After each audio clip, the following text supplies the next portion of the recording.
अस्य श्री हनुमान कवचस्य ब्रह्मा ऋषि गायत्री छन्दः श्री हनुमान देवता मम सर्वाभीष्टसिद्ध्यर्थं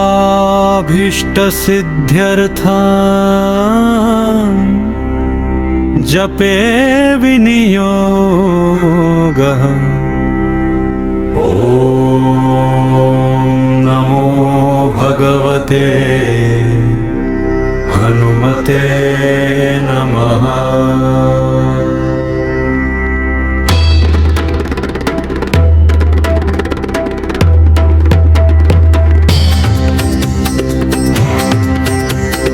पूर्वे हनुमान् पातु मां दक्षिणे पवनात्मजः पश्चिमे पातु मां रामभक्तोऽथ उत्तरे उदीचं पातु मां वीरः केशरी सुत एव च।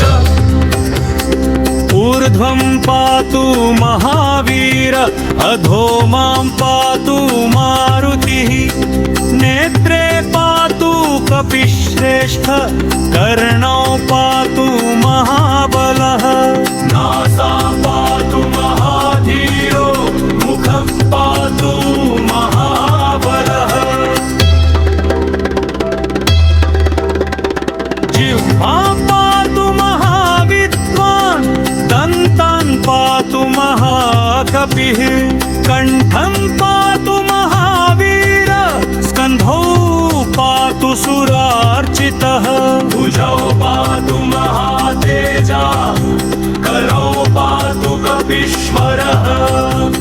हृदयं पातु रामेष्टो मध्यं पातु पवनात्तनः जम्भिं पातु महाशूर कटिं पातु महाबलः।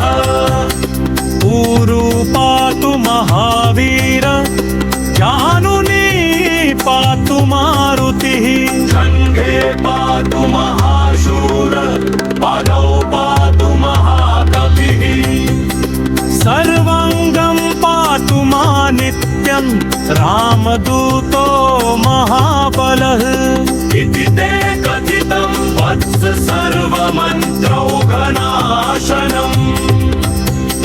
हनुमान् कवच नाम रक्षोघ्नं भयमाशनम्। यः पठेत् त्रयतो नित्यं त्रिसन्धं श्रद्धान्वितः स सर्वदुःखात् तरति लभते परमं पदम्।